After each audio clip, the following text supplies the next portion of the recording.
السلام علیکم ورحمۃ اللہ وبرکاتہ۔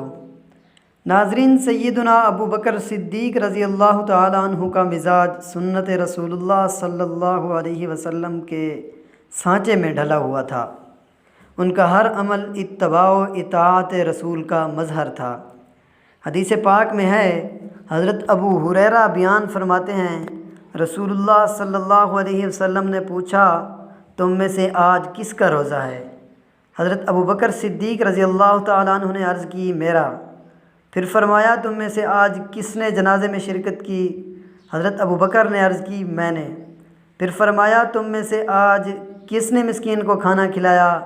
حضرت ابو بکر نے عرض کی، میں نے۔ پھر فرمایا، تم میں سے آج کس نے مریض کی عیادت کی؟ حضرت ابو بکر نے عرض کی، میں نے۔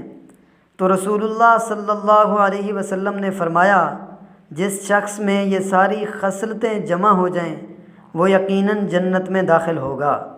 زبان رسالت مآب صلی اللہ علیہ وسلم سے جنت کی بشارت ملنے کے باوجود حضرت ابو بکر صدیق رضی اللہ تعالیٰ عنہ پر ہمیشہ خشیت الہی کا اس قدر غلبہ رہتا کہ نماز پڑھتے پڑھتے رونے لگتے۔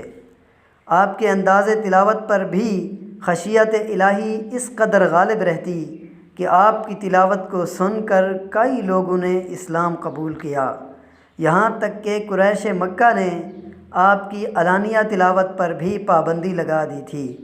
اور خدا خوفی کا عالم یہ تھا کہ حرام لقمہ کھانا تو دور کی بات ہے، اگر اس کے بارے شک بھی پیدا ہوتا تو فوراً قے کر لیتے تاکہ حرام غذا کا کوئی بھی حصہ آپ کے جزو بدن نہ بن سکے۔ ناظرین، ہماری اس ویڈیو کے بارے میں ایک کومنٹ ضرور دیجیے گا۔ ہاں، اگر آپ ہمارے چینل پہ پہلی مرتبہ آئے ہیں تو چینل کو بھی لازمی سبسکرائب کر دیجیے گا۔ والسلام۔